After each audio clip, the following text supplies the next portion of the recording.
అంశం రాయకూడదు. సరే, మంచిది. ఈ దినాన మనకెంతో ప్రాముఖ్యమైనటువంటి మాటలు, కొద్ది మాటలుగా నేను సిద్ధపడి ఉన్నాను. మరి అందరూ కూడా ఆసక్తి కలిగి మరి ఆలకించి వాటి ప్రకారం జీవించాలని మనస్ఫూర్తిగా నేను కోరుకుంటున్నాను. ఈరోజు అంశంగా మనం చెప్పబోయేటువంటి అంశం, ప్రార్థన వలన కలిగిన మేలుకు తగినట్లుగా ఉంటున్నామా. అంటే ప్రార్థన అనేది క్రైస్తవ జీవితానికి ఎంతో ప్రాముఖ్యమైనది. ప్రార్థన అనేది దేవునితో మనం సంబంధం కలిగి ఉండేటువంటి ఒక ప్రక్రియ. దేవునితో మనం నేరుగా మాట్లాడేటువంటి గొప్ప వరం. తండ్రి అయిన దేవుడు ప్రతి వారం కూడా వాక్యం ద్వారా మనతో మాట్లాడుతూ ఉంటాడు, మన జీవితాలను సరిచేస్తూ ఉంటాడు. కానీ మనం మాట్లాడేటువంటి గొప్ప అవకాశం తండ్రి అయిన దేవుడు ఒక ప్రార్థన ద్వారాగా మనందరికీ కూడా గొప్ప అవకాశాన్ని దయచేశాడు. మాట్లాడుతున్నారా మరి అందరూ దేవునితో? ప్రతిరోజు సాయంత్రం కానీ, ఉదయం కానీ, మధ్యాహ్నం భోజనం చేసే టైంలో కానీ, కృతజ్ఞతలు చెల్లించేటువంటి విషయాల్లో కానీ సంఘం అందరూ కూడా మాట్లాడుతున్నారా? మాట్లాడాలి ఖచ్చితంగా. ఆయనతో మాట్లాడితేనే మన యొక్క ఆత్మీయ జీవితం అనేది ముందుకు నడిపించడం జరుగుతుంది. ఆయనతో మాట్లాడుతూ ఉంటేనే ఆయనతో సహవాసం అనేది మనం కలిగి ఉంటాం నిరంతరం. అలా జరగకుండా మనం ఎప్పుడో ఒకసారి ప్రార్థన చేశామంటే ఎవరు ఈ వ్యక్తి అనేటువంటి భావన కూడా వస్తుంది. ప్రార్థనకి దేవుడు ఎంత ప్రాముఖ్యత ఇచ్చాడంటే, ఉదాహరణకి మనం అపోస్తుల కార్యంలోనికి వెళ్ళినట్లయితే ప్రార్థన ఎంత ప్రాముఖ్యమైనదో మనం చూసుకుందాం. క్రైస్తవ జీవితానికి ప్రార్థన అనేది ఎంత ప్రాముఖ్యమైనదో అపోస్తుల కార్యం 2వ అధ్యాయం 42వ వచనం చూసుకుందాం. అక్కడ రక్షణ పొంది సంఘంగా పిలువబడుతున్నటువంటి వారితో చెప్తున్నటువంటి మాట ఏమిటంటే, చదవండి అక్క. కాబట్టి మీరు అపోస్తుల బోధ యందును సహవాసమందును రొట్టె విరుచుట యందును ప్రార్థన చేయుట యందును ఎడతెగక ఉడి ఉండేరి. అంటే ప్రార్థన అనేది ఎంత ప్రాముఖ్యమైనదండి. మనం దేవుళ్ళో కొనసాగాలన్నా, దేవుళ్ళో బలంగా మరి నిలబడాలి అన్నా ప్రార్థన అనేది, ఇక్కడ 4 విషయాలు అయితే చెప్పాడు. అందులో ఇంకా ప్రాముఖ్యమైనది ప్రార్థన. ఈ ప్రార్థన ద్వారాగా ఎంతో మంది ఏం చేశారంటే మేలులను పొందుకున్నారు. బైబిల్ గ్రంథంలో ఈ ప్రార్థన వలన దేవుడు ఏం చేశాడో వాళ్ళకంటే మేలులనే అనుగ్రహించాడు. ఆ మేలులు పొందుకున్నటువంటి వారు దేవుడు చేసినటువంటి మేలులకు తగినట్లుగా జీవించారా, జీవించలేదా అని మనం ఆలోచన చేస్తే కొంతమంది గొప్పగా బ్రతికిన వారు ఉన్నారు, ఆయన చేసినటువంటి మేలులను విసర్జించి తప్పిపోయిన వారు ఉన్నారు. కాబట్టి ఈ సందర్భంలో ఒక స్త్రీని మనం చూసుకుందాం. ఎంతో నిందల పడుతున్నటువంటి స్త్రీ, తనకు పిల్లలు లేకుండా ఎప్పటి నుంచో దేవుణ్ణి మొరపెట్టుకుంటే దేవుడు ఆ స్త్రీని ఏం చేశాడు అనేది చూసుకుందాం. ఇక్కడ గొప్పగా ప్రార్థించినటువంటి స్త్రీని చూసుకుందాం. ఆమె జీవితంలో మేలు జరిగిందా అంటే, సమూయేలు గ్రంథం మొదటి సమూయేలు గ్రంథం 1వ అధ్యాయము 10వ వచనం. దుఃఖాక్రాంతురాలై చదవండి అక్క. బహు దుఃఖాక్రాంతురాలై వచ్చి యెహోవా సన్నిధిన ప్రార్థన చేయుచు బహుగా ఏడ్చుచు సైన్యములకు అధిపతియగు యెహోవా నీ సేవకురాలైన నాకు కలిగి ఉన్న శ్రమను చూచి. ఏ శ్రమకి? పిల్లలు లేరు, సంతానం లేదు అనేటువంటి ఆ శ్రమ, ఆ పోర్ అనేది ఎవరు పెడుతున్నారంటే తనతో పాటుగా ఉన్నటువంటి తన సహోదరిమని అని అనుకోవచ్చు. ఇద్దరు ఎల్కానా గారికి 2 భార్యలు. ఆ 2 భార్యలో ఒక భార్యకేమో 2 పిల్లలు ఉన్నారు, ఈమెకైతేనేమో పిల్లలు లేరు. ఆ కారణం చేత ఆమె ఏం చేసిద్దంటే కోపం రేపేటువంటి కార్యక్రమాలు చేస్తూ ఉంటది. నీకు పిల్లలు లేరు, నువ్వు గొడ్రాలివి అనేటువంటి హేళన భావం కలిగి ఆమెకి ఏం చేస్తుందంటే, పైన మనం చూసుకుంటే 6వ వచనంలో యెహోవా ఆమెకు సొంత లేకుండా చేసి ఉన్న హేతువును బట్టి, యెహోవా ఆమెకి పిల్లలు లేని కారణాన్ని బట్టి ఆమె వైరియగు పెనిన్న ఆమెను విసికించుటకై ఆమెకు కోపం పుట్టించుచు వచ్చెను. హేళన, కోపం అనేది రేపుతా వస్తుందంట. అయినా కోప్పడిందా?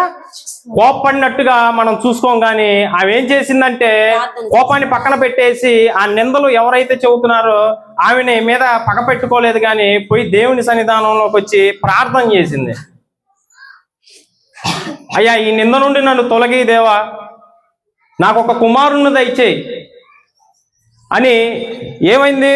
దుఃఖముతో, బాధతో, కన్నీళ్లు విడుచుచు ప్రార్థన చేయుచున్నప్పుడు మనకి 15 కాడ నుంచి చదవండి. హన్నా అది కాదు అంటే ఇక్కడ ప్రార్థన చేసేటప్పుడు ఏలియా గారు వచ్చి చూసినప్పుడు ఆయన ఏమనుకుంటాడంటే, ఏంటమ్మా ద్రాక్షారసం ఏమైనా తాగావా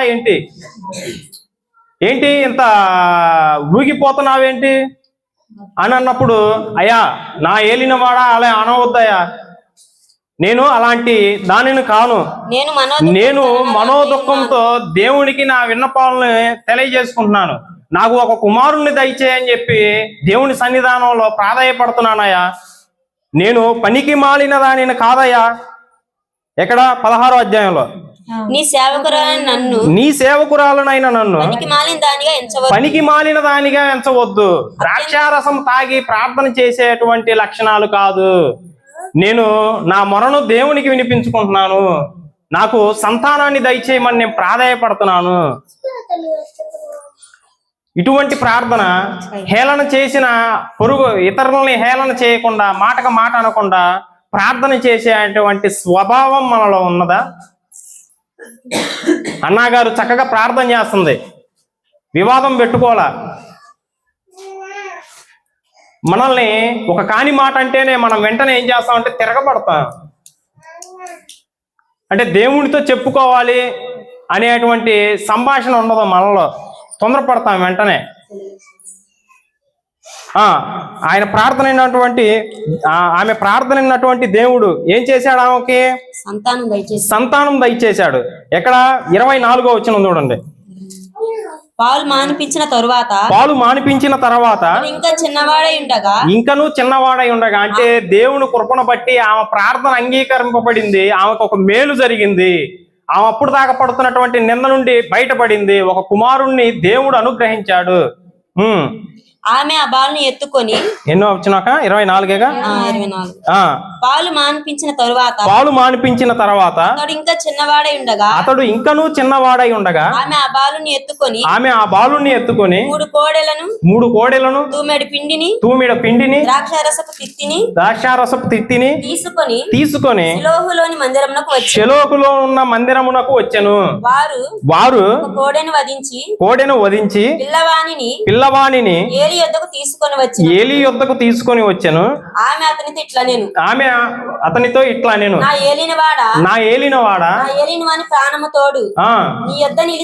నీ యొద్ద నిలిచి యెహోవాను ప్రార్థన చేసిన స్త్రీని నేనే.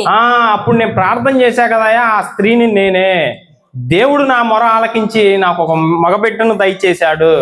నేనేం చేస్తున్నా అంటే, ఆయన నాకు చేసిన మేలు పట్ల కృతజ్ఞత కలిగి, ఇదిగో నేను ఒక మొక్కుబడి చేసుకున్నాను. ఆ మొక్కుబడి ఏందయ్యా అంటే, దేవుని సన్నిధానంలోనే నా కుమారుని ఉంచుతా అనేటువంటి మొక్కుబడి నేను దేవునితో చేసుకున్నాను. ఎల్లప్పుడూ నా కుమారుడు ఈ యొక్క సన్నిధానంలో దేవుని సేవ నిమిత్తం, దేవుని పని నిమిత్తం నేను అంకితం చేస్తున్నాను అని అనగానే కింద పిల్లగాడు ఏం చేస్తాడు? మోకాళ్ళ మీద పడతాడు. అక్కడనే మ్రొక్కెను. ఎంత వయసు అంటే మన యేసుబాబు అన్న కొడుకు అంత, లేదా ఇంకొక సంవత్సరం ఎక్స్ట్రా. ఏం చేశాడు? మోకాళ్ళ మీద ప్రార్థించాడు. చక్కగా మనం చదువుకుంటారని చెప్పి హాస్టల్కి తీసుకపోతేనే మన మాట వినరు కదా, మాస్టర్ల మాట కూడా వినరు. హాస్టల్లో ఉంచుతున్నాం అని తెలియగానే మన పిల్లలు. కానీ ఎంత గొప్పగా పెంచిందంటే, పాలు మానిపించిన తర్వాత వెంటనే ఆ మాట విన్న కుమారుడు విధేయత చూపించాడు. మేలుకు తగినట్లుగా ఈ స్త్రీ ఏం చేసిందంటే తన జీవితాన్ని దేవునికి వైపు నడుపుకుంది, మేలుకు తగినట్లుగా జీవించింది కదా. మన మన విషయాల్లో దేవుడు మన పట్ల ఎన్నో మేలులను చేశాడు. చూద్దాం మన పట్ల కూడా ఎన్ని మేలులు చేశాడో మనం కూడా దాని విషయం కూడా ఆలోచన చేద్దాం. అయితే ఇదే బైబిల్ గ్రంథంలో మరి రాజుల గ్రంథంలోకి వచ్చాకనే ఒక యూదారాజు అయినటువంటి ఒక హిజ్కియా గారికి ఒక మరణకరమైనటువంటి రోగం వస్తుంది. ఆయన విషయం, ఆయన ప్రార్థన కానీ దేవుడు అంగీకరించిన ఆ రీతిని కానీ ఒకసారి మనం హిజ్కియా గారి దగ్గరకు వచ్చి ఆలోచన చేద్దాం. 2 రాజులు 20 మొదటి నుంచి.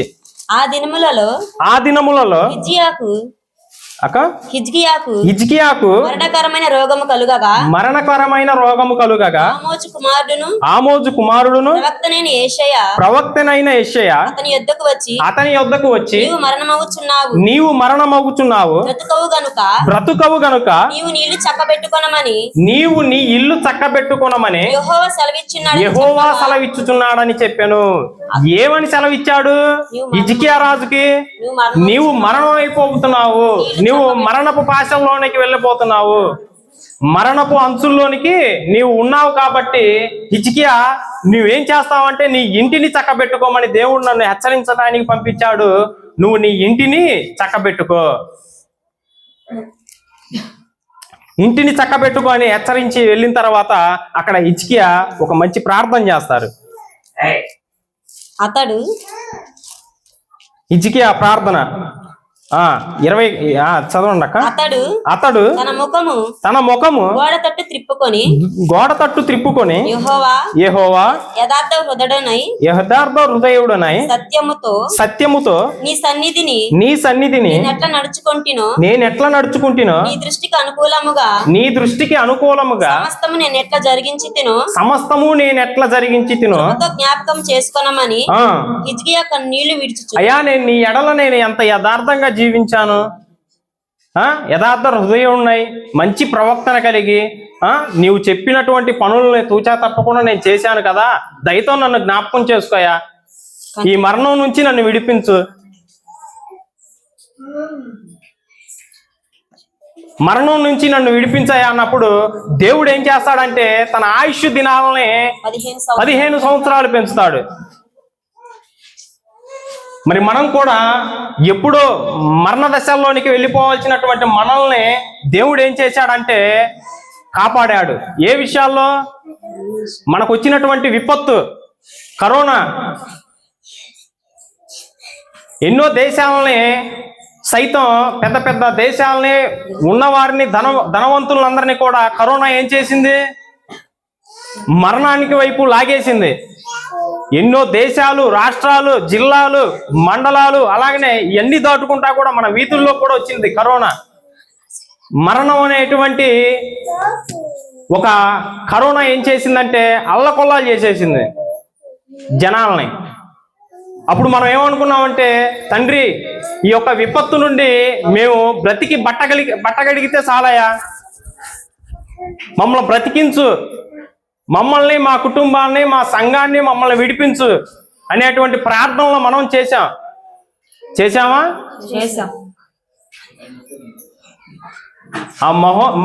ఆ మహమ్మారి నుండి, కరోనా మహమ్మారి నుండి తప్పించుకోవట్లేక ధనవంతులకే సాధ్యపడలా, శాస్త్రవేత్తలకే అర్థం కాల. అప్పుడు అనిపించిందా ఇంకేమన్నా కూడబెట్టాలని కానీ, ఇంకేమన్నా వెనకేయాలని కానీ? బ్రతికి బట్ట గడితే చాలు తండ్రి, మమ్మల్ని ఈ విపత్తు నుండి దూరం చేయి, ఆ విపత్తు మా ఎడల రాకుండా మమ్మల్ని జీవింపజేయి. ఆ టైంలో ఏదన్నా పక్క ఇళ్ళకి పోయినా, ఏదన్నా బంధువుల ఇళ్ళకి వెళ్ళినా ఆ టైంలో ఏమనుకునేవారు? వీడు అసలు ఎలా ఉన్నాడో, వీడికి ఏం లేదుగా కరోనా ఏమి అని మనసులో అనుకునేవాళ్ళు. రాగానే చేతిలో పలహారం కదా,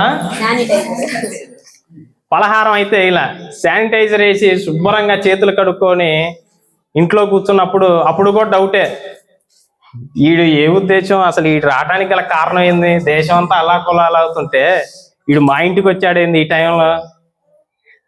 వచ్చాడు, వీడికి ఏం లేదుగా మనసులో. ఏందయ్యా అంటే వాళ్ళు ఏం చెప్పుకుంటారు? చూసి వెళ్దాం, ఏది వీడు ఇప్పుడు చూసేది మమ్మల్ని అని అనుకుంటారు.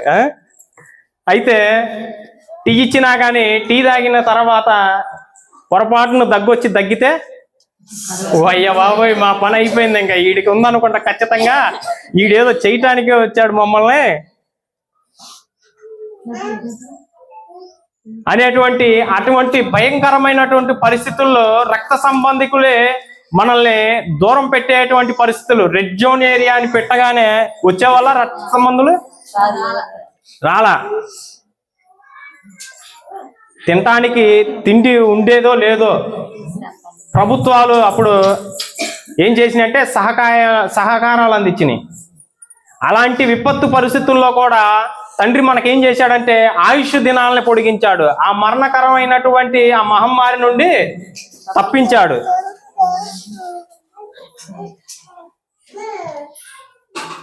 ఆ తర్వాత చూడండి, 15 సంవత్సరాలు పెంచిన తర్వాత దినవృత్తాంతాల గ్రంథం 32వ అధ్యాయం 2వ దినవృత్తాంతాలు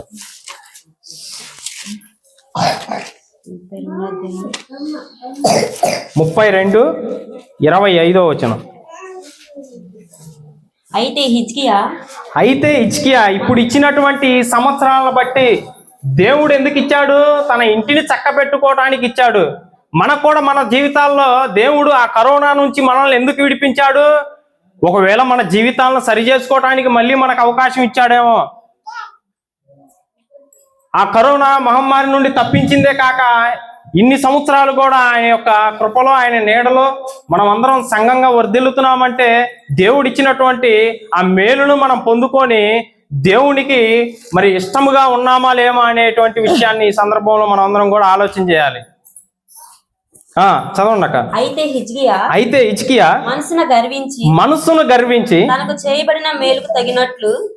చేయబడిన మేలుకు తగినట్లుగా ప్రవర్తింపనందున అతని మీదికి, అంటే ఇంత భయంకరమైనటువంటి పరిస్థితుల్లో ఆయన చనిపోవాల్సినటువంటి ఆయన్ని బ్రతికించి ఆయనకు ఆయుష్ దినాలను పెంచినా కానీ ఈయన ఏమయ్యాడంటే తన హృదయం గర్వించాడు. దేన్ని బట్టి గర్వించాడంటే డబ్బును బట్టి, తనకున్నటువంటి ఆస్తిని బట్టి, సిరి సంపదలను బట్టి ఇది నా గొప్పతనం అని అనుకున్నాడు.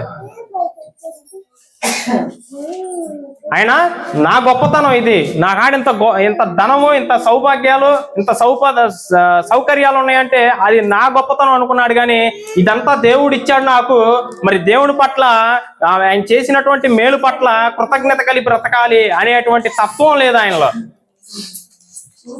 చివరి దినాల్లో ఇల్లును చక్కబెట్టుకోయా హిజ్కియాని దినాలను పొడిగిస్తే ఆయన ఏం చేశాడంటే తనకున్నటువంటి సిరి సంపదను బట్టి, ఆ కింద చూస్తాం మనం, చదవండి అక్క. అతని మీదికిని యూదా యెరూషలేము మీదికిని కోపము రాగా హిజ్కియా హృదయం గర్వమును విడిచి తానును యెరూషలేము కాపరస్తులను తమను తాము తగ్గించుకొనిరి గనుక హిజ్కియా దినములలో యెహోవా కోపము జనుల మీదికి రాలేదు. హిజ్కియాకు విస్తారమైన ఐశ్వర్యమును ఘనతయు కలిగెను. అతడు వెండి బంగారములను రత్నములను సుగంధ ద్రవ్యములను రాళ్లను నానా విధములకు శ్రేష్టమైన ఉపకరణములను సంపాదించి తనకు కలిగినటువంటి విస్తారమైనటువంటి ఐశ్వర్యాన్ని బట్టి పైన ఏముందంటే గర్వం. తర్వాత ఏమైంది? తనున్నటువంటి దినాలలో దేవుని యొక్క కోపం వారి మీదకి రాలేదు. ఏం చేసుకున్నాడు? చేతులా గర్వించి తనకు తాను దేవుడు చేసినటువంటి మేలులను మర్చిపోయాడు హిజ్కియా. మరి మన పట్ల దేవుడు ఎన్నో మేలులను చేశాడు. మనం ఎలా ఉంటున్నాం? అన్నగాడు ప్రార్థించాడు, నాకు ఒక కుమారుని దయచేయ, నా మీద ఉన్నటువంటి నిందను తీసివేయి, ఈ నిందను తీసివేయ నా మీద అన్నప్పుడు ఆయన ప్రార్థన అంగీకరించి దేవుడు కుమారుని ఇస్తే ఆ కుమారుణ్ణి లేదా ఆ మేలును పొందుకున్నటువంటి ఆ స్త్రీ ఏం చేసిందంటే మేలుకు తగినట్లుగా ప్రవర్తించింది. హిజ్కియా గారికి కూడా మేలు చేశాడు. 15 సంవత్సరాలు ఆయుష్ తినేయటం అంటే అది అసలు సామాన్యమైనటువంటి విషయం కాదు. ఇప్పటికిప్పుడు హాస్పిటల్కి తీసుకుపోయిన డాక్టర్లు కొన్ని పేషెంట్లను చూసినప్పుడు ఈ పేషెంట్లు బతకటం చాలా కష్టం అన్నప్పుడు దేవుడు ఏం చేశాడు? కొంతమందిని సైతం లేవనెత్తాడు. హిజ్కియా గారిని ఎలా అయితే మరణంలోనికి పోకుండా లేవనెత్తాడో అలా లేవనెత్తినటువంటి వారు కూడా ఏమవుతున్నారంటే దేవుడు చూపించినటువంటి ఆ మేలును మర్చిపోయినటువంటి వారుగా కనపడుతున్నారు. ఇదే మేలు ఇంకో సందర్భంలో మనం చూసుకుందాం.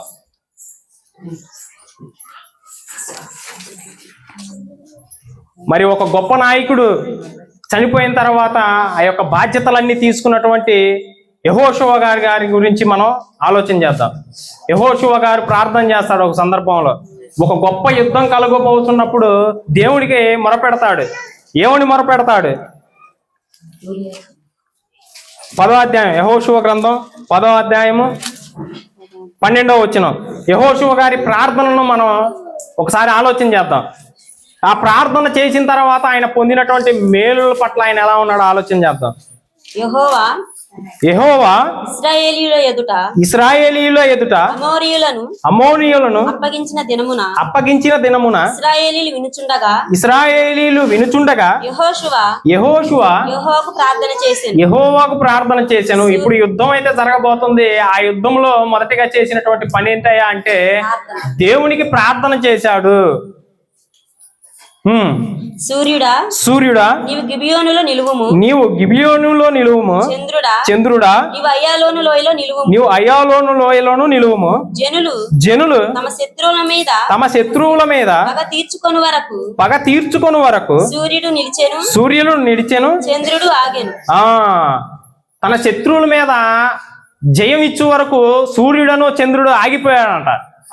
ప్రార్థన చేయగానే ప్రార్థన పట్ల మేలును పొందాడా? ఆ యుద్ధంలో కూడా విజయాన్ని మనం చూసుకోగలుగుతాం. కిందకు వస్తే ఏం చేశాడా అంటే యెహోషువ ప్రార్థన విన్నటువంటి దేవుడు ఆయనకి మేలును దయచేశాడు. అక్కడ యుద్ధాన్ని జయించాడు. అంటే ప్రార్థనలో యుద్ధాలను జయించిన వారిని చూసాం. ప్రార్థనలో కుమారులను లేనిటువంటి వారికి కుమారులని సైతం ఇచ్చినటువంటి భక్తిపరులని మనం చూసాం. ఆ ప్రార్థనలో మరణానికి దగ్గర అవబోతున్నటువంటి వారిని మరణకరణం నుండి తప్పించినటువంటి దేవుడు వారికి ఎలాంటి మేలును చేశాడో మనం చూసాం. మన పట్ల దేవుడు మనకేం మేలు చేశాడు అన్నది మనం చూసాం. గర్వం అనేది మనిషికి చాలా చాలా డేంజర్. దేనిని బట్టాయా హిజ్కియా నీ గర్వం అంటే నాకు ధనాన్ని బట్టి, ఐశ్వర్యాన్ని బట్టి, సిరి సంపదలను బట్టి, నా యొక్క రాజ్యభోగాలను బట్టి గర్వించాను. ఈ రోజుల్లో మనం చూసుకున్నట్లయితే మనకు కూడా మనకు కలిగినటువంటి ఆస్తిని బట్టి కానీ, మనం చేసేటువంటి పనులను బట్టి కానీ, మనం వెళ్తున్నటువంటి జాబులను బట్టి కానీ, లేదా ఇప్పుడు జరుగుతున్న ఎగ్జామ్స్, గర్వం అంటే ఆ సిరి సంపదల బట్టే వచ్చాయి కాదు. మనం ఎక్కువగా సరే ఎగ్జామ్ జరిగినాయి, ఎగ్జామ్లో నేను మొదట వచ్చాను అనుకోండి, గర్వం. నా తర్వాతే ఎవరైనా. అంటే ఈ గర్వానికి సిరి సంపదలతో సంబంధం లేదు. అయ్యా హిజ్కియా పోడయ్యాడంటే ఆయనకి సిరి సంపదలు ఉన్నాయి, మరి మాకేమున్నాయి అని అంటారేమో. చిన్న ఎగ్జామ్ రాసిన ఆ ఎగ్జామ్లో ఫస్ట్ వచ్చిన తక్కువ ఉన్న వాళ్ళని మనం బయటికి చెబుతామా? మనం కనపడం కాబట్టి మనసుని ఏమని ఫీల్ అవుతాం, ఏమని గర్విస్తాం అంటే నా తర్వాతే. ఎన్ని ఎగ్జామ్లు అన్నా పెట్టండి, నా తర్వాతే. లేదా చక్కటి కుమారుడిని ఇచ్చాడు అనుకో, నా కుమారుని తర్వాతే. లేదా చక్కటి ఒక మంచి చదువులను ఇచ్చాడు దేవుడు, ప్రతిదీ దేవుడే ఇచ్చేది. కాకపోతే ఆయన ఇచ్చిన దాన్ని పొందుకొని మనం గర్విస్తున్నాం. నా పిల్లగాడి తర్వాతే చదవాలంటే, నా పిల్లగాడి తర్వాతే ప్రార్థన చేయాలంటే. అంటే చిన్న చిన్న విషయాల్లో కూడా గర్వించే సందర్భాలు ఉంటాయని ఈ సందర్భంలో మరి మీకు తెలియజేస్తున్నాను. అదేదో ఐశ్వర్యాన్ని బట్టి వచ్చేటువంటి గర్వం మాకు లేదు కదా. మనం చేసే పనుల్లో కూడా గర్విస్తాం ఒకసారి. నాకంటే ఆ పని ఎవరు బాగా చేయలేరు, ఆడకి నన్ను పిలవాల్సిందే, నన్ను పిలిస్తే గానీ ఆ పని అవ్వదు, ఇది ఒక గర్వం. అందరికంటే ముందు నేనే వస్తా దేవుని సన్నిధానానికి. రా, మంచిదే, అందరికంటే నేనే వస్తా, నా తర్వాతే అనుకోకూడదు. ఏదైనా పాజిటివ్గా ఉండాలి, నెగిటివ్ అనేది పనికి రాకూడదు. ఎప్పుడు ఫస్ట్ వస్తున్నా, దేవుని కృపను బట్టి ఫస్ట్ వచ్చాను. చక్కగా నా కుమారుడు బాగా చదువుతున్నాడు లేదా నా కుమార్తె బాగా చదువుతుందంటే దేవుని కృపను బట్టి నా కుమారులు చదువులో విద్యలో ముందున్నారు అనేటువంటి భావన మనకి ఎప్పటికప్పుడు ఉండాలి. ఈ యొక్క దేవునితో ఆ మేలులు పొందుకున్నటువంటి వారు హిజ్కియా గారు ఆ మేలును మరచి ఏం చేశాడంటే గర్వించి దేవునికి కోపం రగిల్చాడంట. మరి యెహోషువ గారు గొప్ప విజయాన్ని పొందుకున్న తర్వాత ఈయనేమన్నా మరి మేలుకు తగినట్లుగా ప్రవర్తించలేదా అంటే ప్రవర్తన చూసుకుందాం మనం. యెహోషువ గ్రంథం 24 ఎన్నో మేలులు. ఇప్పుడు యెహోషువ గారు ఆయన గురువు గారు అయినటువంటి మోషే గారు లేనప్పుడు దేవుడు ఆయన బలపరిచి ఎన్నో యుద్ధాలు చేయవలసినటువంటి కార్యక్రమాలు ఉన్నా కానీ దేవుడు ఏం చేశాడంటే ఆయన బలపరిచి యెహోషువ నువ్వెందుకు భయపడుతున్నా, మోషే లేడనా, నేనున్నా, పద, విజయాన్ని ఇచ్చింది నేను, ఇక ముందు కూడా నీకు విజయాన్ని ఇచ్చేది మరి ఇశ్రాయేలీయులకి ముందుగా నడిచేది నేనే, నువ్వు అధైర్యపడవద్దు అని చెప్పి ఆయన దృఢపరిచి ఆయన ఏం చేశాడంటే ధైర్యపరిచి ముందుకు నడిపించాడు.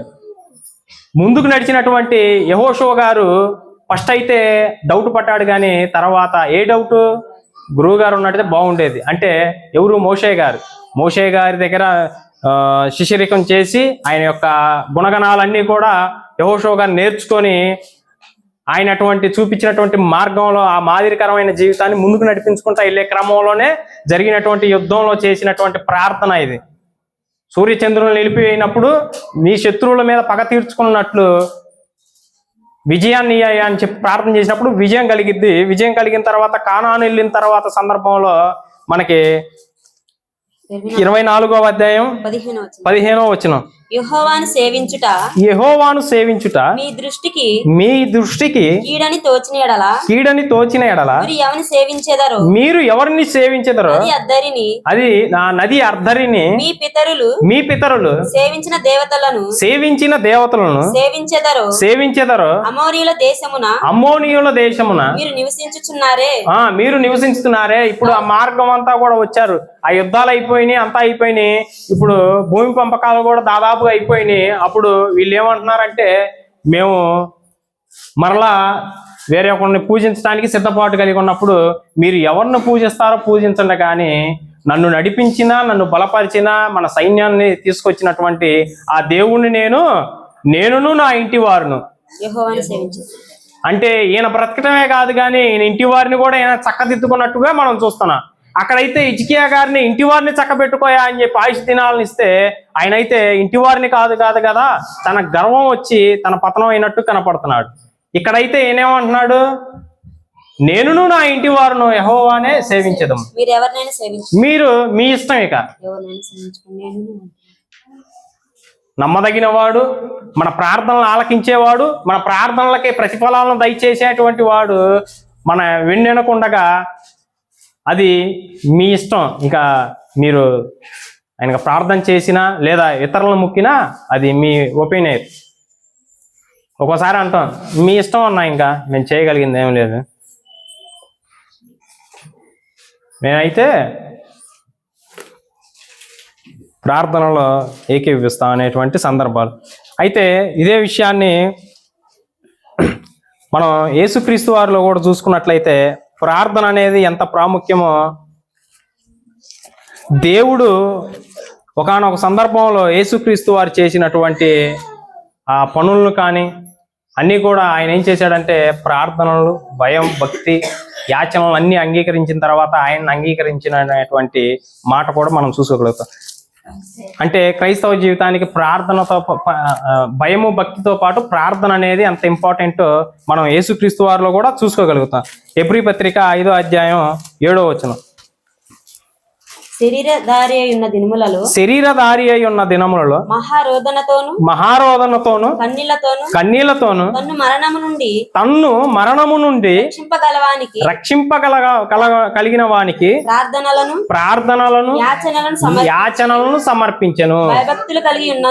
భయము భక్తి కలిగి ఉన్నందున ఆయన అంగీకరింపబడెను. అంటే ప్రార్థనలో ఏముండాలి? భయము భక్తి అనేది ఉండాలి. భయము భక్తి ఉంటే మన ప్రార్థనలో అంగీకరింపబడతాయి. భయము భక్తి ఉంటే దేవుడు మనల్ని స్వీకరిస్తాడు. భయము భక్తి ఉంటే మన ప్రవక్తనలో చేంజ్ వచ్చింది. భయము భక్తి ఉంటే దేవుళ్ళో ఎదగటానికి ఒక మంచి పునాది వేసిన వారం అవుతాం. ఎవరి ఎడల? దేవుని ఎడల. అట్లనే అత్తమామల ఎడల కాదు అనుకునేరు. పెద్దల పట్ల కూడా భయం అనేది భక్తి అనేది ఉండాలి. అందుకే మనుషుల్ని పిల్లల్ని మనం ప్రార్థించేటప్పుడు ఒక లేఖనం ఎత్తి మాట్లాడతాం. దేవుని దయ అందును మనుషుల దయ అందును. భయము భక్తి ఉంటే దేవుని దయ ఉంటుంది. అలాగనే పెద్దవారి పట్ల గౌరవం మర్యాద భయం అనేది ఉంటే మనకు ఆటోమేటిక్గా వారి దయ కూడా లభిస్తుంది. కాబట్టి ప్రార్థన అనేది క్రైస్తవ జీవితానికి ఎంత ప్రాముఖ్యమే. దేవునిలో మనం స్థిరంగా ఉండాలన్నా ప్రార్థనే, దేవునితో సహవాసం కలిగి ఉండాలన్నా ప్రార్థనే, దేవుడు మనకి ఏదైనా మేలు చేయాలంటే ఆ మేలును పొందుకోవాలన్నా ప్రార్థన ద్వారాగే. ప్రతి విషయం కూడా ఎవరికి చెప్తాం? సాయంత్రం దేవునితో చెప్తాం, దేవునితో మాట్లాడతాం. ఒకానొక సందర్భంలో మొన్న ఒకసారి అకస్మాత్తుగా మన అశోక్ అన్నకే ఎవరికో ఫోన్ చేశా. ఫోన్ ఏమైందంటే బ్యాలెన్స్ లేక కలవాల. అంటే ఆఫ్రాలు మనం ఇతరులతో మాట్లాడాలన్నా ఒక బ్యాలెన్స్ అనేది కావాలి. దేవునితో మాట్లాడాలంటే సమయంతో పని ఉందా? రోజులతో పని ఉందా? ఒక పండగ అయితేనే ప్రార్థన, ఎప్పుడైనా మాట్లాడవచ్చు.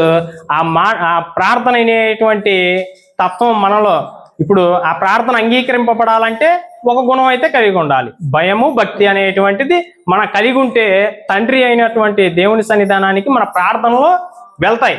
వెళ్ళినప్పుడు ఎలాగైతే ఆయుష్ దినాలు హిజ్కియా గారికి పొడిగించాడో మన జీవితం కూడా ఎప్పుడనేది మనకు తెలియదు. హిజ్కియా గారికి అయితే 15 సంవత్సరాలు గడువు ఇచ్చాడు, పొడిగించాడు. మనకి ఎప్పుడు మరణం అనేది మనకు తెలుసా? తెలియదు. కాబట్టి ఇంకా మనం ఇంకెంత జాగ్రత్తగా ఉండాలి. గర్వం అనేది ఎంత డేంజర్ అంటే దేవుడు చేసిన మేలును కూడా సైతం మర్చిపోయేటువంటి విధానం కలిగి ఉంటుంది గర్వం. కాబట్టి అటువంటి గర్వానికి పోకుండా దేవుడు చేసిన ఉపకారాలని అన్నీ కూడా మదిలో పెట్టుకొని ఆయన యొక్క ఆ ప్రేమకు తగినట్లుగా మన యొక్క జీవితాలు ఉండాలని మరి నా ఈ చిన్ని మాటలు ముగించుకొని మీకు అర్థమైందని ఒకసారి ఏమన్నా అపార్థంగా మాట్లాడితే క్షమించండి. మరి అలాగనే ఇటు చక్కటి అవకాశాన్ని ఇచ్చినటువంటి సువార్థికులకి మరి ప్రత్యేకమైన వందనాలు తెలియజేసుకుంటూ నా మాటలు ముగిస్తున్నాను.